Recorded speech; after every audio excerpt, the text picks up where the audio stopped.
नमस्कार दोस्तों, मैं अजय कुमार लिटिल गुरु चैनल में आपका स्वागत है। दोस्तों, आज बिहार एसएससी का सेट 3 डिस्कस करेंगे। जो आपका 8 दिसंबर 2018 में प्रथम पाली में जो एग्ज़ाम हुआ था, प्रीवियस क्वेश्चन है, उसका डिस्कशन इस वीडियो में करेंगे। दोस्तों, अगर वीडियो अच्छा लगेगा तो लाइक कीजिएगा, कमेंट बॉक्स में ज़रूर कमेंट कीजिएगा वीडियो कैसा लग रहा है।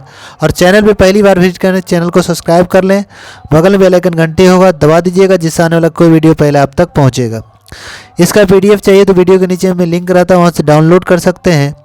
और टेलीग्राम से हमारा जुड़ सकते हैं, टेलीग्राम में इसका पीडीएफ हम डाल देते हैं। चलिए अब हम लोग क्वेश्चन नंबर 1 से डिस्कस करेंगे। क्वेश्चन नंबर 1 में रीजनिंग का क्वेश्चन है, इसका आंसर हम आपको बता देंगे। तो 1 का आपका डी हो जाएगा, 2 नंबर में क्वेश्चन 2 का बी हो जाएगा, 3 का आंसर सी हो जाएगा। 4 में है वैश्विक शांति सूचकांक 2017, तो आपको वैश्विक शांति सूचकांक 2023 याद रखना है। तो शांति में 2023 में भारत का स्थान 126 है, प्रथम स्थान पर आइसलैंड है। और वैश्विक शांति सूचकांक रिपोर्ट जारी करता है ऑस्ट्रेलिया थिंक टैंक आर्थिक एवं शांति संस्थान है, वो जारी करती है। तो अभी वर्तमान में 2023 में भारत का स्थान 126 है, पहला आइसलैंड है, क्योंकि अभी 24 तो स्टार्ट ही हुआ है, 23 का रिपोर्ट है। ये 17 वाला उस समय के एग्जाम का था, अभी 2023 का पूछेगा आपको एग्जाम में, अगर पूछेगा तो शांति में भारत का स्थान 126 है, पहला आइसलैंड है। आगे क्वेश्चन है एन.ए. फ्री एस्टेट के लेखक कौन है? तो एन.ए. फ्री एस्टेट पुस्तक बी.एस. नायपाल के द्वारा लिखा गया। VS. Naipaul in a. Free state. VS. Naipaul को एन.ए. फ्री एस्टेट के लिए मान बुकर अवार्ड 1971 में दिया गया था, जबकि बी.एस. नायपाल को साहित्य का नोबेल पुरस्कार 2001 में दिया गया है। साहित्य का नोबेल पुरस्कार 2001 में बी.एस. नायपाल को दिया गया है। बी.एस. नायपाल भारतीय मूल के ब्रिटिश नागरिक हैं।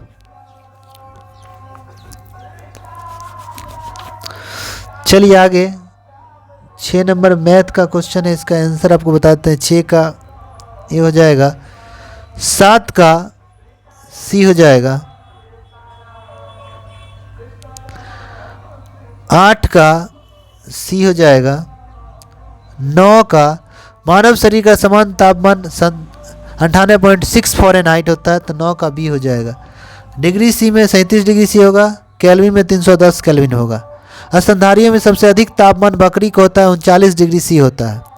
शरीर के ताप का नियंत्रण हाइपोथैलेमस करता है। ऐसे तापमान का संतुलन हमारा त्वचा और कान भी बनाए रखता है। अंगोला की राजधानी कहाँ है? तो अंगोला का लुआंडा क्वाचा है, तो ऑप्शन ए हो जाएगा, 10 का ए हो जाएगा। जाम्बिया का लुसाका क्वाचा हो जाएगा।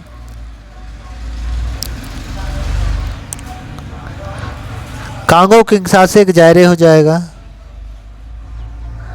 चलिए अगला 11 नंबर क्वेश्चन है कि वायु में प्रकाश का वेग सर्वाधिक होता है। वायु में प्रकाश का वेग सर्वाधिक होगा, तो लाल रंग का प्रकाश का वेग, तो ऑप्शन 11 का ये हो जाएगा।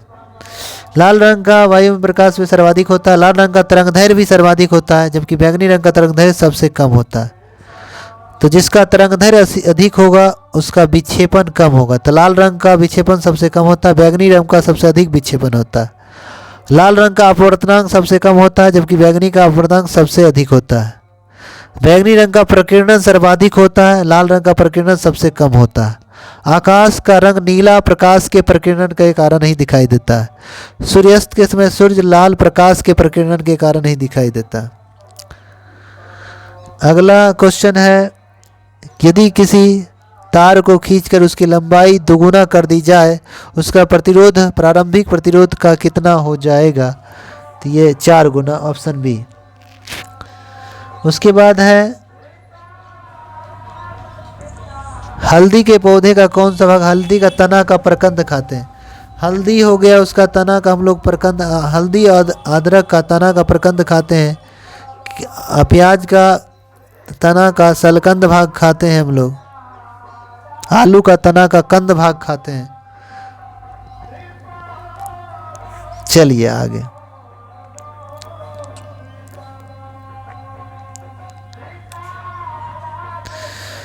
14 नंबर क्वेश्चन है, फाइकोलॉजी में किसका अध्ययन किया जाता है? तो फाइकोलॉजी में हम लोग शैवाल का अध्ययन करते हैं। 14 में ये हो जाएगा, शैवाल का अध्ययन फाइकोलॉजी हो जाएगा। शैवाल जो है 100 पोषी होता है, इसमें क्लोरोफिल पाया जाता है। शैवाल में क्लोरोफिल पाया जाता है, यह 100 पोषी है। तो शैवाल का अध्ययन फाइकोलॉजी हो गया। कवक का अध्ययन माइकोलॉजी हो जाएगा। जीवाणु का अध्ययन बैक्टीरियोलॉजी हो जाएगा। विषाणु का अध्ययन वायरोलॉजी हो जाएगा। जीवाणु का खोज किया था लिवेनहॉक ने, विषाणु का खोज किया था इवानोव्स्की ने। मिट्टी का अध्ययन पेडोलॉजी हो जाएगा। फूलों का अध्ययन एंथोलॉजी हो जाएगा। पक्षियों का अध्ययन ऑर्निथोलॉजी हो जाएगा। छिपकलियों का अध्ययन सेरोलॉजी हो जाएगा या सारोलॉजी हो जाएगा।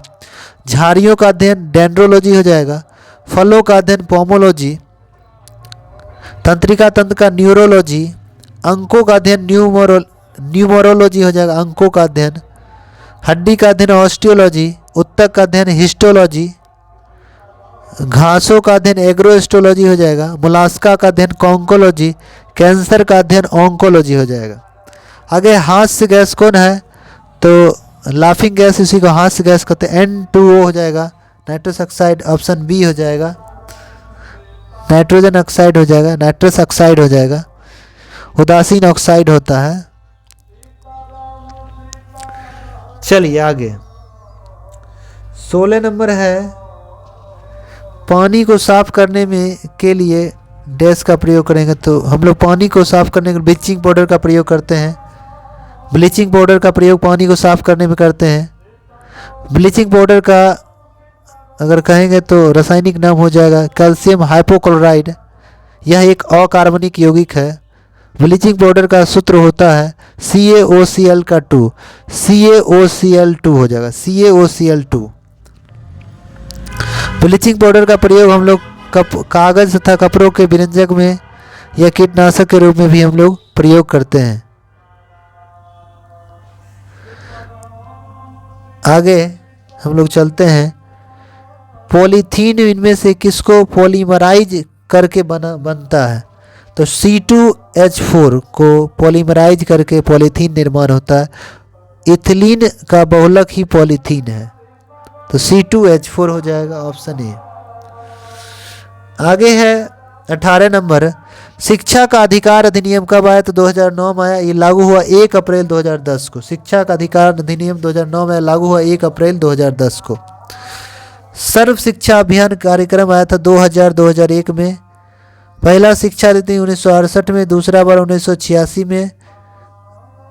कोठारी आयोग पहली बार 1964 में दिया था, उस पर आधारित शिक्षा नीति 1968 में आया। नई शिक्षा नीति 1986 में, उसका संशोधन 1992 में। तीसरी शिक्षा नीति 2020 में आया, के कस्तूरीरंगन विचार दिया था, 5334 मॉडल पर आधारित है। आगे है क्लोरोफिल में कौन सा तत्व पाया था? तो मैग्नीशियम हो जाएगा, ऑप्शन सी हो जाएगा, मैग्नीशियम।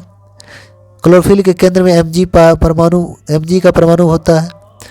क्लोरोफिल 4 प्रकार के होते हैं। क्लोरोफिल लाल रंग के प्रकाश में अधिक सक्रिय होता है, और क्लोरोफिल पत्तियों के कारण हरा भाग प्रकाश संश्लेषण में भाग लेता है।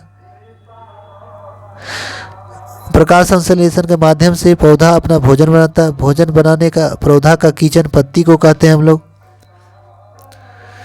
20 नंबर क्वेश्चन है, भारत के किस गवर्नर जनरल ने व्यापक सिद्धांत की नीति प्रस्तुत किया? तो लॉर्ड डलहौजी, डॉक्टरी ऑफ लैब हड़प नीति कहते हैं। पहली बार 17 को 1848 में उसको बनाया गया था। 17 को, अंतिम में नागपुर महाराष्ट्र, तब करौली।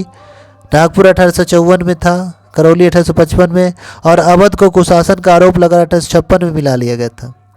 अवध को वर्तमान में लखनऊ कहते हैं। पहली बार 17 को 1848 में मिलाया था।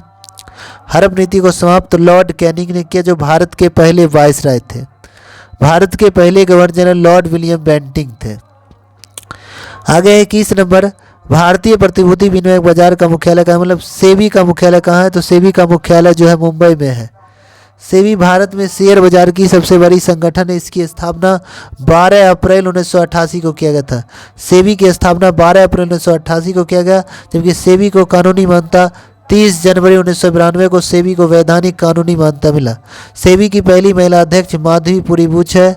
यह शेयर बाजार की सबसे बड़ी संगठन है। दलाल इंडस्ट्री बम्बई का शेयर सूचकांक है। बाल स्ट्रीट न्यूयॉर्क का शेयर बाजार है। निक्की भी जापान का शेयर बाजार है। सेट थाईलैंड का शेयर बाजार है।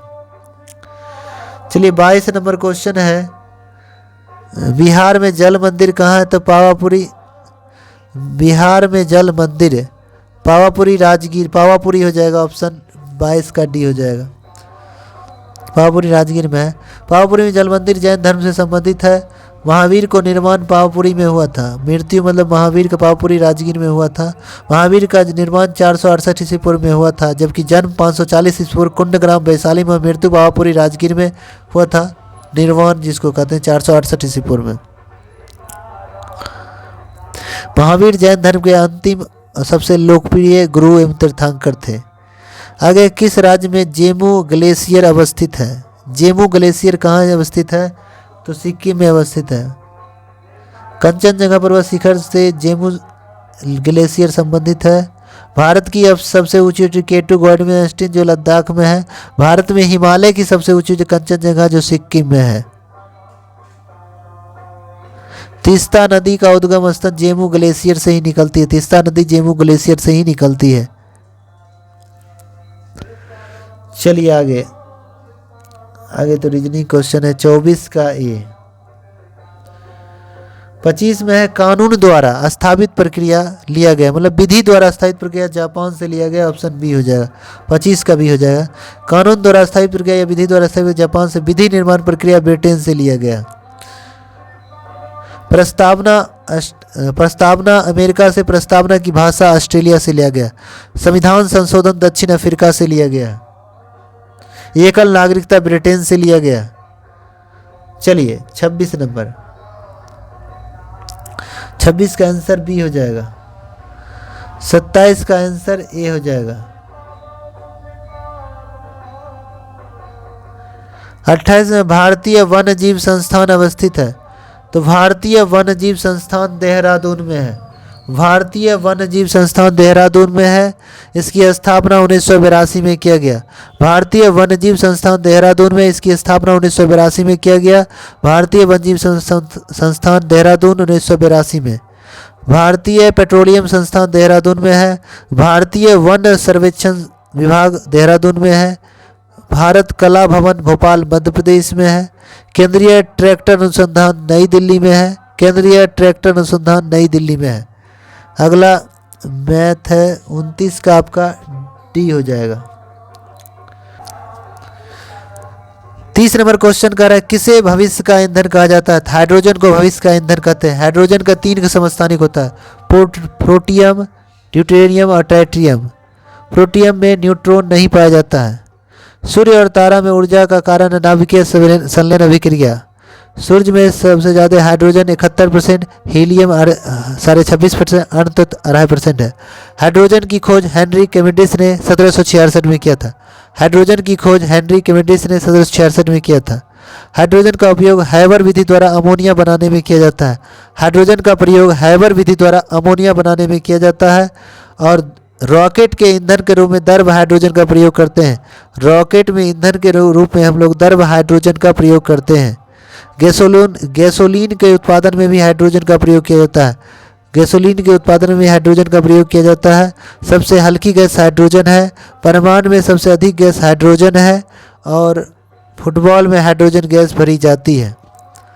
आगे है 31 नंबर, जिस प्रकार इक्थियोलॉजी संबंधित मछली के अध्ययन से उसी प्रकार जेरेंटोलॉजी क्या हो जाएगा? तो वृद्धावस्था हो जाएगा, ऑप्शन डी हो जाएगा। उत्तकों का अध्ययन हिस्टोलॉजी कहलाता है। उत्तकों का अध्ययन हिस्टोलॉजी कहलाता है। अनुवांशिक का अध्ययन जेनेटिक्स कहलाएगा। मृदा विज्ञान पेडोलॉजी हो जाएगा। औषधि पादपों का अध्ययन फार्माकोलॉजी हो जाएगा। सजीवों के आंतरिक संरचना का अध्ययन एनाटॉमी हो जाएगा। चलिए 32 नंबर आपका रीजनिंग का क्वेश्चन है। 32 का आंसर बता देते, 32 का डी। 33 में है, कौन सा द्वीप प्रवाल भित्ति से निर्मित है? कौन सा द्वीप प्रवाल भित्ति से निर्मित है? बरमूडा द्वीप, ऑप्शन ए हो जाएगा। उत्तरी पश्चिमी अटलांटिक महासागर बरमूडा द्वीप है। दक्षिणी अटलांटिक महासागर में सेंट हेलेना द्वीप है। विश्व की सबसे बड़ी प्रवाल भित्ति ग्रेट बैरियर रीफ है, जो उत्तरी पूर्वी ऑस्ट्रेलिया में है। चलिए रीजनिंग है 34 का, आपको आंसर बता देते हैं। 34 का आंसर डी हो जाएगा। चलिए 35 नंबर। 35 नंबर 35 का सी हो जाएगा। 26 में बिहार में सेवा का अधिकार अधिनियम कब लागू हुआ?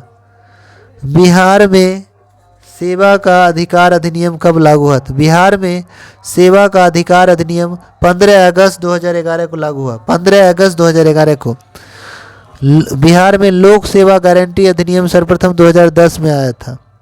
बिहार लोक शिकायत निवारण अधिनियम एक्ट 2015 में आया। लोक शिकायत निवारण अधिनियम एक्ट लागू हुआ 5 जून 2016 में। 5 जून 2016 में। तो बिहार में सेवा अधिकार अधिनियम कब आया? 15 अगस्त 2011। 37 नंबर क्वेश्चन है, वायु प्रदूषण का संकेत के लिए कौन है? तो लाइकेन हो जाएगा। सजीव और निर्जीव के बीच कड़ी को वायरस कहते हैं, और कवक और शैवाल के बीच कड़ी को हम लोग लाइकेन कहते हैं, जो प्रदूषक सूच संकेतक है लाइकेन। लाइकेन एक सहजीवी का उदाहरण है। लाइकेन शैवाल और द्वारा भोजन और कवक द्वारा सुरक्षित पदार्थ, तो कवक और शैवाल के बीच कड़ी को लाइकेन कहते हैं। लाइकेन से लिटमस पेपर का निर्माण किया जाता है। लाइकेन से ही लिटमस पेपर का निर्माण होता है। मोटर कार के हेडलाइट में किसका प्रयोग करते हैं? तो हेडलाइट में अवतल दर्पण में प्रवैल्यकार अवतल दर्पण, तो अवतल दर्पण का प्रयोग हो जाएगा। ऑप्शन बी हो जाएगा। 38 का बी हो जाएगा हेडलाइट में। उत्तल दर्पण का प्रयोग गाड़ी के चलने के पीछे का दृश्य देखने के लिए साइड मिरर के रूप में किया जाता है। अवतल दर्पण दाढ़ी बनाने में, आंख कान की खुदाई में, डॉक्टरी, सोलर कुकर में ये सब प्रयोग किया जाता है। अगला है व्यास सम्मान 2017। तो व्यास सम्मान 2017 ममता कालिया को दिया गया था, मगर हमको ये याद नहीं रखना है। व्यास सम्मान 1991 से दिया जाता है यह पुरस्कार। व्यास सम्मान 2022 में मिला था ज्ञान चतुर्वेदी को। 2023 में व्यास सम्मान पुष्पा भारती को दिया गया। 2023 का व्यास सम्मान पुष्पा भारती को, 2022 का व्यास सम्मान ज्ञान चतुर्वेदी को दिया गया। चलिए 40 नंबर का रीजनिंग का क्वेश्चन है आपको। 40 नंबर का ये हो जाएगा। 41 का ये हो जाएगा। 42 का सी हो जाएगा। 43 में बिहार के किस नृत्य की समानता गुजरात के गरबा से है? तो 43 का डी हो जाए झिझिया। झिझिया दिया हुआ है। गरबा डांडिया टिप्पानी गुजरात का लोक नृत्य है। भारत में कौन सी पार्टी मान्यता प्राप्त राष्ट्रीय पार्टी नहीं है? तो वर्तमान में 6 राष्ट्रीय पार्टी है। तो ऑप्शन अनुसार इसमें होगा बहुजन समाजवादी यही है वर्तमान में। भारतीय कम्युनिस्ट पार्टी हट गया है, ये 6 राष्ट्रीय पार्टी नहीं है। तो ऑप्शन अनुसार तो हमको लगता है 44 का, अभी वर्तमान अनुसार 44 का डी होगा बहुजन समाजवादी पार्टी। ये राष्ट्रीय पार्टी है। भारत का कौन सी पार्टी मान्यता प्राप्त राष्ट्रीय पार्टी नहीं है? तो ये नहीं हटा देते हैं। तो पूछेगा भारत का राष्ट्रीय पार्टी कौन है निम्न में से? तो बहुजन समाजवादी अभी भी है। वर्तमान में 6 राष्ट्रीय पार्टी हैं। आगे है प्लाज्मा का मुख्य अवयव कौन है? तो 45 का डी हो जाएगा जल। प्लाज्मा का मुख्य अवयव जल। प्लाज्मा यह रक्त का अजीवित तरल भाग होता है। रक्त का 55% भाग प्लाज्मा होता है, जिसमें 90% भाग जल होते हैं। प्लाज्मा में प्रोटीन 7%, लवण 0.9%, ग्लूकोज 0.1% होता है। रक्त कणिका जिसको ब्लड सेल कहते हैं उसमें 3 भाग, आरबीसी, डब्ल्यूबीसी, प्लेटलेट्स। आरबीसी जीवन काल 20 से 120 दिन, डब्ल्यूबीसी का 1 से 5 दिन और प्लेटलेट्स का 2 से 4 दिन। बिहार में होम रूल लीग की अध्यक्षता किसने किया? तो बिहार में होम रूल लीग हो जाएगा मौलाना मजहरूल हक। बिहार में होम रूल लीग का नेतृत्व किसने किया? मौलाना मजहरूल हक ने किया था। ऐसे होम रूल लीग की स्थापना 1916 में किया गया था। चलिए तिलक और एनी बेसेंट द्वारा होम रूल लीग। 47 का आंसर ए हो जाएगा। 48 में आंसर आपका डी हो जाएगा। 49 में आपका आंसर ए हो जाएगा।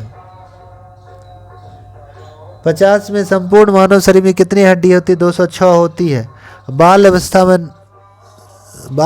में 208, नवजात शिशु में 300 हड्डी होती है। हड्डी में कौन सा प्रोटीन ओसिन होता है? मांस में मायोसिन प्रोटीन होता है। सबसे बड़ी हड्डी फीमर जांघ की हड्डी होती है। सबसे छोटी हड्डी स्टेप्स कांस की हड्डी होती है। खोखली हड्डी पैर में पाई जाती है। फीबो और टिबुला हड्डी पैर में खोखली हड्डी होती है। सबसे कमजोर हड्डी हंसली की हड्डी होती है, कॉलर बोन होता है। सबसे मजबूत हड्डी जबड़े की हड्डी होती है।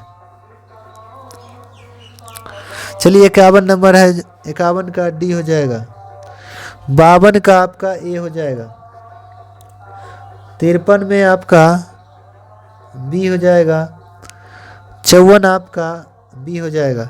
इंडिया ऑफ माई ड्रीम्स पुस्तक के लेखक, इंडिया ऑफ माई ड्रीम पुस्तक के लेखक महात्मा गांधी हैं। हिंद स्वराज महात्मा गांधी ने लिखा। नव जीवन महात्मा गांधी ने लिखा। हरिजन पत्रिका भी महात्मा गांधी की है। उसके बाद अगर बात करेंगे कि Hind Swaraj, Navajivan, Indian opinion, my experiment with truth Mahatma Gandhi की है। Wings of fire APJ Abdul Kalam की आत्मकथा का नाम है wings of fire. Jail diary पुस्तक जयप्रकाश नारायण की है। जेल डायरी किसकी? मेरी जेल डायरी किसकी पुस्तक है? जयप्रकाश नारायण की है। Discovery of India Pandit Jawaharlal Nehru की है। न्यू इंडिया एवं कॉमनवेल्थ किसकी पुस्तक है? New India Commonwealth Annie Besant की पुस्तक है। इंडिया डिवाइडेड किसकी पुस्तक है? डॉक्टर राजेंद्र प्रसाद की पुस्तक है। भारत भारती किसने लिखा? मैथिली शरण गुप्त ने लिखा। भारत दुर्दशा किसने लिखा? तो भारतेंदु हरिश्चंद्र के द्वारा लिखा गया। गीता रहस्य किसने लिखा? बाल गंगाधर तिलक ने। गीता रहस्य बाल गंगाधर तिलक ने लिखा। द केसरी और मराठा बाल गंगाधर तिलक ने लिखा। चलिए 55 नंबर में मैथ है। 55 का ए हो जाएगा। 56 का डी हो जाएगा। 57 का ए हो जाएगा। चलिए 58 नंबर। बेकिंग सोडा के रूप में प्रयोग किया जाता है। बेकिंग सोडा का प्रयोग, जिसको खाने वाला सोडा कहते हैं, सोडियम बाइकार्बोनेट हो जाएगा। ऑप्शन डी हो जाएगा। जिसका सूत्र होता है NaHCO3। धोने वाला सोडा को सोडियम कार्बोनेट कहते हैं, Na2CO3 10H2O। नमक का सूत्र होता है सोडियम क्लोराइड NaCl। चलिए आगे 59 नंबर का आंसर बताते हैं। 59 का डी हो जाएगा। 60 का डी हो जाएगा। चलिए चंद्रमा से पृथ्वी की औसत दूरी कितना? 3,84,365 या 400 किलोमीटर एप्रोक्स में 61 का ये हो जाएगा। चंद्रमा पर गुरुत्वीय त्वरण 1/6 पृथ्वी पर गुरुत्वीय त्वरण का है। चंद्रमा का व्यास है 3,480 किलोमीटर है। चंद्रमा का द्रव्यमान पृथ्वी के द्रव्यमान का 1/81 है। चंद्रमा का जो द्रव्यमान है पृथ्वी के द्रव्यमान का 1/81 है। जीवाश्म ग्रह के नाम से चंद्रमा को जाना। जीवाश्म ग्रह या उपग्रह चंद्रमा को कहते हैं। चंद्रमा पे धूल के मैदान को शांति सागर कहा जाता है, जिसे सी ऑफ ट्रैंक्विलिटी भी कहते हैं। चंद्रमा के दक्षिणी ध्रुव पर लिवनिटीज पर्वत है। लिवनिटीज पर्वत कहाँ है? चंद्रमा पर दक्षिणी ध्रुव पर है। वह महिला जो Indian National Army Azad Hind Fauj में शामिल हुई थी, कौन थी? ये थी Lakshmi Sahgal. Option B, Lakshmi Sahgal Jhansi regiment की कमांडर थी। कादम्बी गांगुली कांग्रेस में भाग लेने वाली एवं भाषण देने वाली प्रथम भारतीय महिला थी। कादम्बी गांगुली। 63 नंबर है। दिए गए विकल्पों में मेल शब्द ज्ञात करें, अलग शब्द ज्ञात करें। तो ऑप्शन हो जाएगा कार्बन, हाइड्रोजन, नाइट्रोजन, ऑक्सीजन है, सब गैसें हैं। कार्बन एक ठोस चीज है और सब तत्व है, गैस है। भारत में कौन सी पंचवर्षीय योजना हेराल्ड डोमर मॉडल पर आधारित थी? प्रथम पंचवर्षीय योजना जिसका सेशन है 51 से 56। दूसरा का 56 से 61 जिसको PC मोहनलविस मॉडल भी कहते हैं। तीसरा है 61 से 66। योजना आयोग की स्थापना 15 मार्च 1950 को। योजना बनाने का काम पंचवर्षीय योजना बनाता था। योजना आयोग की स्थापना 15 मार्च 1950, जिसके अध्यक्ष प्रधानमंत्री होते हैं। पहले अध्यक्ष पंडित नेहरू, पहले उपाध्यक्ष गुलजारी लाल नंदा थे, जिसका नाम बदलकर नीति आयोग अब कर दिया है। नीति आयोग की स्थापना 1 जनवरी 2015, जिसके अध्यक्ष प्रधानमंत्री हैं। नीति आयोग उपाध्यक्ष अभी सुमन कुमार बेरी हैं और सीईओ BVR सुब्रमण्यम है। आगे है 65 नंबर क्वेश्चन है, राष्ट्रीय प्रतिरक्षा विज्ञान संस्थान कहाँ स्थित है? तो राष्ट्रीय प्रतिरक्षा विज्ञान संस्थान नई दिल्ली में है, तो ऑप्शन सी हो जाएगा, नई दिल्ली। केंद्रीय नारियल अनुसंधान संस्थान कहाँ है? कासरगोड में है। केंद्रीय आलू शोध संस्थान कहाँ है? शिमला में है। केंद्रीय कांच एवं मृतिका संस्थान कहाँ है? कोलकाता में है। राष्ट्रीय भूभौतिक अनुसंधान संस्थान कहाँ है? हैदराबाद में। राष्ट्रीय भूभौतिक अनुसंधान संस्थान हैदराबाद में है। रमन अनुसंधान केंद्र बेंगलोर कर्नाटक में। रमन अनुसंधान केंद्र बेंगलोर कर्नाटक में है। आगे है, किस देश ने फीफा अंडर-17 वर्ल्ड कप 2017 वाला छोड़ देना है? फीफा अंडर-17 वर्ल्ड कप 2021 में विजेता ब्राजील रहा था। 2021 के अनुसार ब्राजील 66 का भी हो जाएगा, यहाँ 21 कर देते हैं।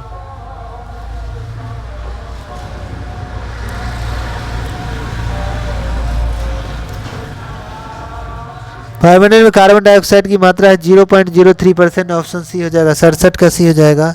वायुमंडल में सबसे अधिक कौन सी गैस पाई जाती है? नाइट्रोजन 78%, ऑक्सीजन 21%, कार्बन डाइऑक्साइड 0.03% है कार्बन डाइऑक्साइड।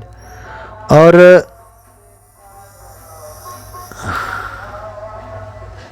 आगे देखते हैं, वनस्पति घी के निर्माण में क्या प्रयोग होता है? तो वनस्पति घी के निर्माण में हाइड्रोजन प्रयोग होगा।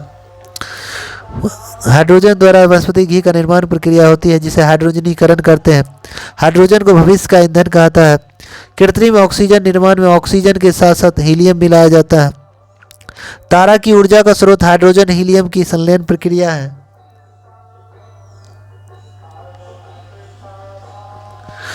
उनहत्तर का आंसर हो जाएगा बी। 70 का आंसर हो जाएगा ए। मानव में गुणसूत्रों की संख्या कितनी जोड़ी है? तो 23 जोड़ी, 46 गो, 71 का डी हो जाएगा। कुत्ता में गुणसूत्र की संख्या 78 गो है। कबूतर में गुणसूत्र 80 है। आलू में गुणसूत्र की संख्या 48 है। चिंपांजी में गुणसूत्र 48 है। मच्छर में गुणसूत्र 6 है। मच्छर में 6 है। मेढक में गुणसूत्र 26 है। बिल्ली में गुणसूत्र 38 है। खरगोश में गुणसूत्र 44 है। घोड़ा में गुणसूत्र 64 है। चूहा में गुणसूत्र 40 है।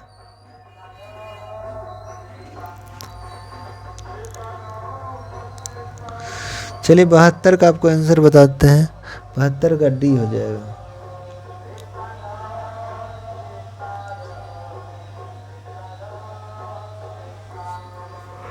तिहत्तर नंबर क्वेश्चन है, 73 का बी है।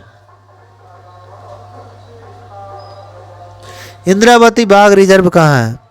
तो इंद्रावती बाघ रिजर्व छत्तीसगढ़ में है, तो ऑप्शन सी छत्तीसगढ़। चिल्का कहाँ है? उड़ीसा में है। वेदांतगल अभ्यारण्य कहाँ है? तमिलनाडु में। पंचमढ़ी कहाँ है? मध्य प्रदेश में। पंचगनी कहाँ है? महाराष्ट्र में। नागरहोल राष्ट्रीय उद्यान कर्नाटक में है। नागरहोल राष्ट्रीय उद्यान कहाँ है? कर्नाटक में है। रोहिला राष्ट्रीय उद्यान हिमाचल प्रदेश में है। रोहिला राष्ट्रीय उद्यान कहाँ है? हिमाचल प्रदेश में है। पखुई वन्यजीव अभ्यारण्य कहाँ है? अरुणाचल प्रदेश में। पखुई वन्यजीव अभ्यारण्य अरुणाचल प्रदेश में है। पेरियार नेशनल पार्क कहाँ है? केरल में। पेरियार नेशनल पार्क केरल में है। मानस नेशनल पार्क असम में है। मानस कहाँ है? असम में है। आगे है, द इनहेरिटेज ऑफ लॉस पुस्तक किसने लिखा? तो किरण देसाई के द्वारा लिखा गया। किरण देसाई, 75 का सी है, किरण देसाई।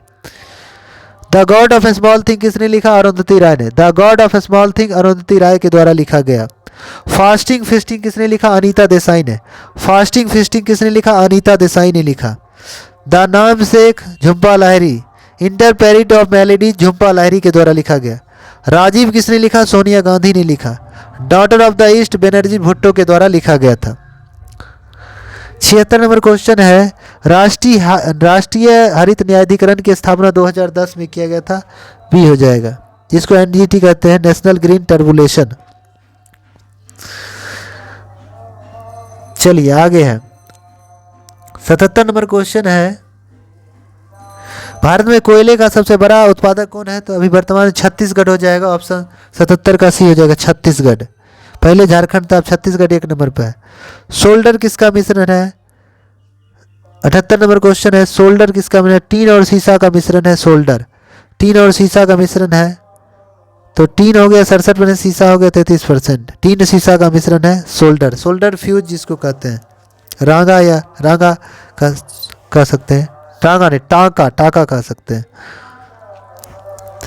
जर्मन सिल्वर किसका मिश्रण है? ताजानी, तामा, जस्ता, निकेल। जर्मन सिल्वर, ताजानी, तामा, जस्ता, निकेल। जर्मन सिल्वर किसका मिश्रण है? ताजानी, तामा, जस्ता, निकेल का मिश्रण है।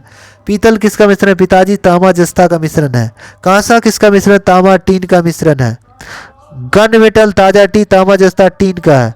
गन मेटल, ताजा टी, तामा, जस्ता, टीन का है। चलिए 79 नंबर जो है, 79 नंबर, 79 का सी हो जाएगा। 80 नंबर देखिए, 80 नंबर है, जब आप सड़क पर एक अंधी महिला को सड़क पार कराने का प्रयास कर रहे देखते हैं तो वह आप, तो 80 का सी हो जाएगा। 81 नंबर है, 81 का डी हो जाएगा। 82 का डी हो जाएगा। 83 में किसने वर्ष 2017 का मान बुकर पुरस्कार, दा मान बुकर पुरस्कार मिला? 17 वाला छोड़ दीजिए, 17 का सॉरी 83 का आपको आंसर डी बता देते हैं, मगर इसको छोड़ देना, इसको याद नहीं करना है। मान बुकर पुरस्कार 1969 से दिया जाता है ना। चलिए अगला क्वेश्चन देखते हैं। मटर का मार्स रोग किसकी कमी से होता है? मटर में जो 84 नंबर क्वेश्चन है, मटर में मार्स रोग मैग्नीज की कमी से होता है। मैग्नीज ऑप्शन सी हो जाएगा, 84 का सी हो जाएगा। नींबू में डायबेक रोग, नींबू में डायबेक रोग तांबा की कमी से होता है। नींबू में डायबेक रोग तांबा की कमी से। धान में खैरा रोग जस्ता की कमी से होता है। धान में खैरा रोग जस्ता की कमी से होता है। लीची में पत्ता जलने लगता है पोटेशियम की कमी से। लीची में पत्ता जलने लगेगा तो पोटेशियम की कमी से। गाजर में क्वार्टर स्पॉट रोग कैल्शियम की कमी से होता है। गाजर में क्वार्टर स्पॉट रोग कैल्शियम की कमी से होता है। आगे है 85 नंबर, एकीकृत ऊर्जा विकास कार्यक्रम का मुख्य उद्देश्य क्या था? 85 का डी हो जाएगा, दूरस्थ क्षेत्रों में ऊर्जा का सुनिश्चित करवाना। तारपीन का तेल किससे प्राप्त होता है? चीन के पौधे से, 86 का बी हो जाएगा।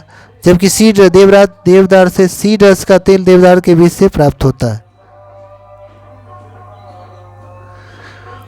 87 नंबर क्वेश्चन है, 87 का ए हो जाएगा। 88 का ए हो जाएगा।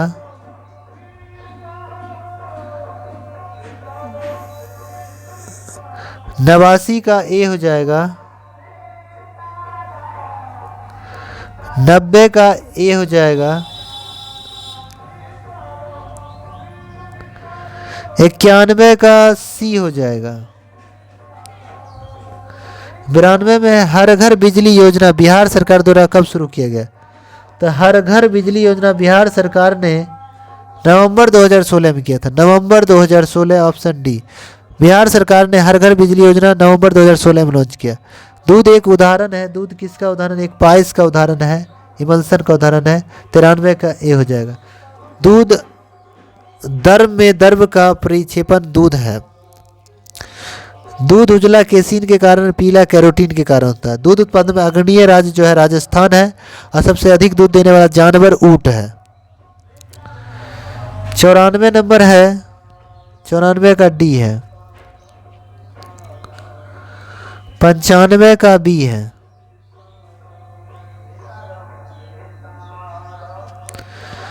96 का बी है। 97 का डी है। 98 का बी है। 99 का किस सेल का उपयोग मुख्यतः इलेक्ट्रिक अलार्म में होता है? लेक्लॉन्सेक सेल में। 99 का बी हो जाएगा। किस सेल का उपयोग मुख्यतः इलेक्ट्रॉनिक अलार्म में होता है? लेक्लॉन्सेक सेल में। 99 का बी हो जाएगा।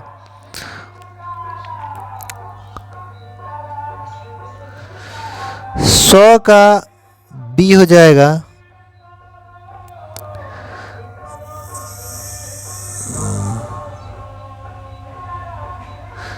101 का आपको मैथ है, बता देते हैं आंसर। 101 का सी हो जाएगा।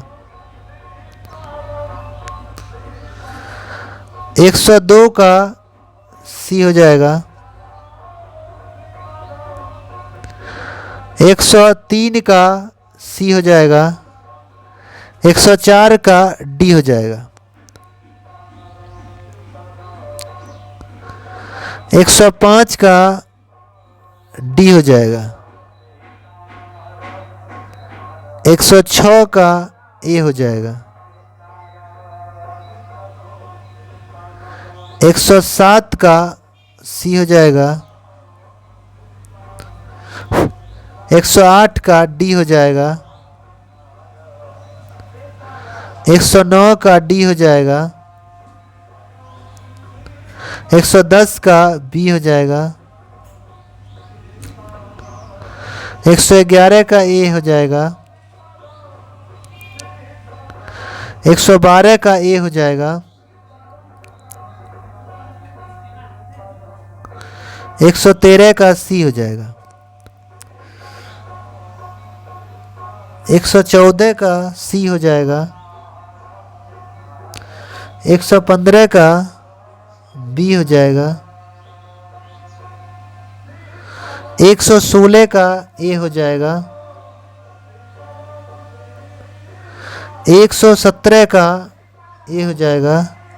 118 का बी हो जाएगा। 119 का डी हो जाएगा। 120 का डी हो जाएगा। 121 का बी हो जाएगा। 122 का डी हो जाएगा। 123 का डी हो जाएगा।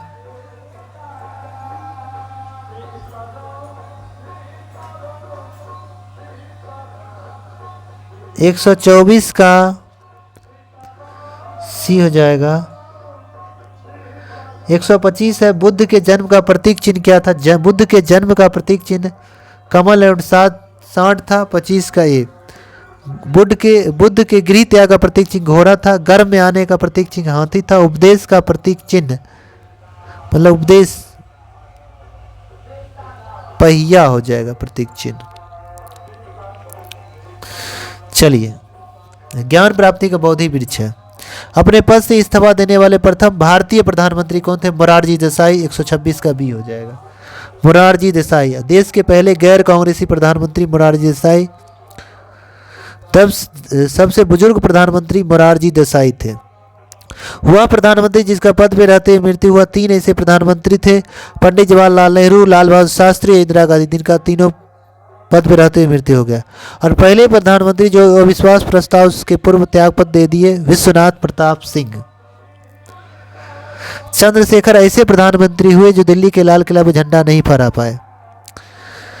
127 में है 73वें संविधान से 1992 कब लागू हुआ? 24 अप्रैल 1993 को लागू हुआ, जिसमें पंचायती राज को संवैधानिक दर्जा दिया गया 11वीं अनुसूची के अंतर्गत। 127 का डी हो जाएगा। 128 का बी हो गया। 129 में कौन चंपारण सत्याग्रह से संबंधित नहीं है? तो 129 का सी जवाहरलाल नेहरू नहीं थे। चंपारण सत्याग्रह 1917 में तिनकठिया के विरोध में किया गया था, महात्मा गांधी के नेतृत्व में। महात्मा गांधी का बिहार में या भारत में पहला किसान आंदोलन चंपारण सत्याग्रह था, जबकि सत्याग्रह का प्रयोग गांधी जी ने पहली बार दक्षिण अफ्रीका में 1906 में किया था। तो उसमें साथ में जेबी कृपलानी, राजेंद्र प्रसाद, ब्रज किशोर प्रसाद थे, मगर पंडित जवाहरलाल नेहरू नहीं थे। 130 में है डी। 131 में है ए। 132 में दश्त-ए लूट दश्त-ए कबीर मरुस्थल है जो ईरान में है। काराकुम मरुस्थल तुर्कमेनिस्तान में है। काराकुम मरुस्थल तुर्कमेनिस्तान में है। मोजाम्बे मरुस्थल अमेरिका में है। द सिटी डे सेचुरा मरुस्थल पेरू में है। तकला माकल मरुस्थल चीन में है। तकला माकल मरुस्थल कहाँ है? चीन में है। 133 का आंसर हो जाएगा डी। 134 का हो जाएगा डी, 135 का बी हो जाएगा। 136 में है, रॉलेट एक्ट के संबंध में किसने कहा था कि इस एक्ट में अपील, वकील और दलील की व्यवस्था का अंत कर दिया गया? 136 का बी मोतीलाल नेहरू ने। 136 का बी मोतीलाल नेहरू ने कहा था कि रॉलेट एक्ट में अपील, वकील और दलील की व्यवस्था को अंत कर दिया है, जबकि इसे काला कानून महात्मा गांधी ने कहा था। रॉलेट एक्ट 19 मार्च 1919 को भारत में लागू किया गया था। आगे है, सिकंदर लोदी ने बिहार का अभियान किस वर्ष किया था? तो 1504 में, ऑप्शन बी। सिकंदर लोदी ने आगरा शहर की स्थापना 1504 में किया, अपनी राजधानी आगरा 1506 में बनाया था। 1857 की क्रांति में पटना के विद्रोह का नेता किसने किया? पटना से विद्रोह का नेता पीर अली बाबा ने, ऑप्शन 138 का सी, जो कि आरा के जगदीशपुर से वीर कुंवर सिंह ने किया था। और पहली बार फांसी मंगल पांडे को दिया गया था, 8 अप्रैल 1857 को इसको फांसी दे दी गई थी। मंगल पांडे गाजीपुर यूपी के रहने वाले थे। 8 अप्रैल 1857 को इसको फांसी मिला था। वेनेजुएला के घास का मैदान क्या नाम है? वेनेजुएला के घास का मैदान का नाम है लानोस, ऑप्शन डी। लानोस जो है उष्ण कटिबंधीय घास का मैदान है। शीतोष्ण कटिबंधीय घास के मैदान है पंपास, जो अर्जेंटीना का है। वेल्ड घास का मैदान दक्षिण अफ्रीका का है। वेल्ड कहाँ का है? दक्षिण अफ्रीका है। डाउन्स घास का मैदान ऑस्ट्रेलिया का है। पेरी जो है शीतोष्ण घास का मैदान है, जो उत्तरी अमेरिका का है। स्टेपीज जो है यूरेशिया घास का मैदान है। स्टेपीज कहाँ का है? यूरेशिया का है। सवाना घास का मैदान पूर्वी अफ्रीका का है। कैंटबरी जो है न्यूजीलैंड के घास का मैदान का कैंटबरी है। पटाना कहाँ का है? श्रीलंका का। पटाना कहाँ का घास का मैदान? श्रीलंका का। Akhil Bharatiya trade union federation की स्थापना कब की गई? तो 1929 में किया गया, 140 का C. All India trade union congress की स्थापना 1920 में किया गया था। हिंदुस्तान सोशलिस्ट रिपब्लिकन एसोसिएशन की स्थापना 1928 में भगत सिंह के द्वारा किया गया था। पूर्ण स्वराज की मांग 1929 के लाहौर अधिवेशन में पंडित नेहरू द्वारा किया गया था। रज्मनामा किसका फारसी अनुवादित नाम है? महाभारत का फारसी अनुवादित नाम है रज्मनामा, जिसका अर्थ होता है युद्ध की पुस्तक।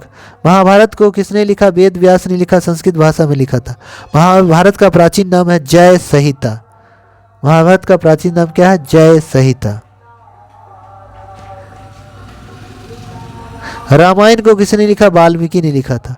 रामचरितमानस को किसने लिखा? गोस्वामी दास तुलसीदास के द्वारा लिखा गया। उत्तर रामचरितमानस किसने लिखा? भवभूति ने लिखा। कथा सरित सागर किसके द्वारा लिखा गया? सोमदेव के द्वारा लिखा गया। कामसूत्र किसने लिखा? वात्स्यायन ने लिखा। महाभाष्य किसने लिखा? पतंजलि ने लिखा। आगे है, भारत के नियंत्रण महालेखा परीक्षक का कार्यकाल 6 वर्ष या 65 वर्ष? 142 का सी हो जाएगा। सीएजी वर्तमान में गिरीश चंद्र मुर्मू है, जिसका वर्णन अनुच्छेद 148 में है। भारत के सार्वजनिक धन का संरक्षक माना जाता है। सीएजी भाग 5 में 148 से 151 वर्णन है। सीएजी की सहायता के लिए सीजीए होता है, वर्तमान में एसएस दुबे है, क्रम में 28 में है। वर्तमान में CAG Girish Chandra Murmu, CGA SS Dubey 28वां। आगे है धूपगढ़ी किस पर्वत श्रेणी की सर्वोच्च चोटी है? सतपुरा का हो जाएगा। ऑप्शन 143 का भी हो, जो मध्य प्रदेश में स्थित है। भारत की सबसे ऊंची चोटी K2 है, जिसे गॉडविन एस्टीन कहते हैं। भारत में हिमालय की सबसे ऊंची चोटी कंचनजंगा सिक्किम है। दक्षिण भारत की सबसे ऊंची चोटी अनाईमुदी है, जो अनामलाई पहाड़ी पर केरल में है। दक्षिण भारत की दूसरी सबसे ऊंची चोटी दोद्दा बेटा है, जो नीलगिरी पहाड़ी पर तमिलनाडु में स्थित है। 44 नंबर क्वेश्चन देखते हैं। बोकारो स्टील प्लांट लिमिटेड किसकी मदद से? बोकारो जो है रूस के सहयोग से यूएसआर सोवियत संघ, ऑप्शन बी। 144 का बी। बोकारो स्टील प्लांट जो है रूस के सहयोग से स्थापित किया गया था। द्वितीय पंचवर्षीय योजना के दौरान यह स्थापित किया गया था। और दुर्गापुर जो है इस्पात संयंत्र जो है पश्चिम बंगाल में है, जो ब्रिटेन के सहयोग से स्थापित किया गया था। भिलाई जो है छत्तीसगढ़ में है, रूस के सहयोग से स्थापित किया गया था। राउरकेला उड़ीसा में है, जो जर्मनी के सहयोग से स्थापित किया गया था। ये सभी का द्वितीय पंचवर्षीय योजना के दौरान स्थापित किया गया। आगे है 145 नंबर क्वेश्चन है, दादा भाई नौरोजी जी के ब्रिटिश सरकार के द्वारा भारत के धन निकास का नीति को व्याख्या निम्नलिखित में किस पुस्तक में किया? पॉवर्टी एंड अनडिवर्सिटी रूल इन इंडिया में। तो 145 का बी हो जाएगा। दादा भाई नौरोजी कांग्रेस की 3 बार अध्यक्षता किए थे। धन का निकास सिद्धांत दादा भाई नौरोजी ने दिया। 146 नंबर क्वेश्चन है, अस्पृश्यता के अंत में संबंधित उपबंध भारतीय संविधान का किस अनुच्छेद में दिया गया है? तो भारतीय संविधान का अनुच्छेद जो है अस्पृश्यता छुआछूत अनुच्छेद 17 में अस्पृश्यता छुआछूत का अंत है। अनुच्छेद 15 में है, धर्म नस्ल जाति से लिंग से किसी प्रकार भेदभाव नहीं किया जाएगा। अनुच्छेद 14 में कानून के समक्ष समान अधिकार। अनुच्छेद 18 में उपाधियों का अंत है। शाहनामा की रचना किसने लिखी? शाहनामा फिरदौसी के द्वारा लिखा गया था, फिरदौसी के द्वारा। अकबरनामा अबुल फजल के द्वारा लिखा गया। आईने अकबरी अबुल फजल के द्वारा। किताबुल हिंद तहकीक हिंद किसके द्वारा लिखा गया? अलबुर्नी के द्वारा लिखा गया था। भारत का तोता किसे कहता है? अमीर खुसरो को कहा जाता है। तबला और सितार का जनक अमीर खुसरो को कहते हैं। चलिए आगे, नील आंदोलन कहाँ चलाया गया था? नील आंदोलन बंगाल में हुआ था। तो ऑप्शन ए बंगाल में। नील आंदोलन 1859-60 के आसपास हुई थी। नील आंदोलन पे ही एक पुस्तक लिखा, नील दर्पण, दीनबंधु मित्र के द्वारा लिखा गया था। पाइका विद्रोह कब हुआ? 1817 में उड़ीसा में। पाइका विद्रोह कब हुआ? 1817 उड़ीसा में पाइका विद्रोह हुआ था। और संथाल विद्रोह 1855-56 में बिहार झारखंड कह सकते हैं, बिहार उसमें झारखंड था ही नहीं। संथाल विद्रोह 1855-56 में हुआ था सिद्धू कानू के नेतृत्व में। उसके बाद मुंडा विद्रोह 1899-1900 के बीच बिहार में बिरसा मुंडा के नेतृत्व में हुआ था। ताना भगत आंदोलन जो है 1914 से 20 के बीच बिहार में जतरा भगत के नेतृत्व में ताना भगत आंदोलन हुआ था।